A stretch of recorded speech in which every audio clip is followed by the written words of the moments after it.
এরকম একটা মিছিল রাস্তা দিয়ে যাচ্ছিল। রাস্তার পাশে ফুটপাতে ছিল ছোট্ট একটা ঘর।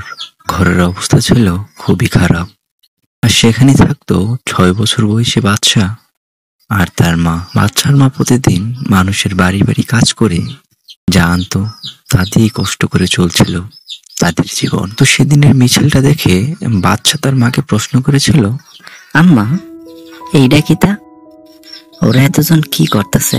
তার মা উত্তর দিল, এইটা হইল আন্দোলন। এরা সবাই পড়ালেখা করে, সরকার তার দাবি মানে না, তাই আন্দোলন করে।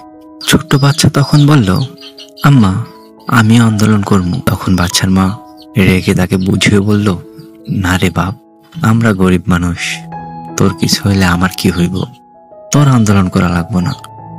কিন্তু ছোট বাচ্চার মনে ছিল অন্য চিন্তা, আন্দোলনে যাবেই।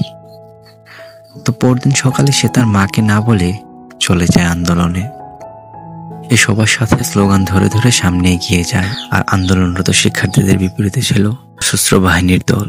ছোট বাচ্চা সাহস দেখিয়ে সামনে চলে গেল, আর ওইদিকে পুলিশ বাহিনী বন্দুক তাক করা ছিল। তাদের উপর একটু পর পর রাবার বুলেট, টিয়ার শেল দিয়ে আক্রমণ করে। হঠাৎ করে একটা বুলেটের শব্দ, চারদিকে তখন নীরবতা ছেয়ে গেছে। পাশে বাচ্চা আর শরীরে গুলি লেগেছে। ঘাতক বাহিনীর বুলেট বাচ্চার বুকটা ছিদ্র করে চলে গেছে। বাচ্চা লুটিয়ে পড়লো মাটিতে, রক্তের গঙ্গা যেন বয়ে যাচ্ছে।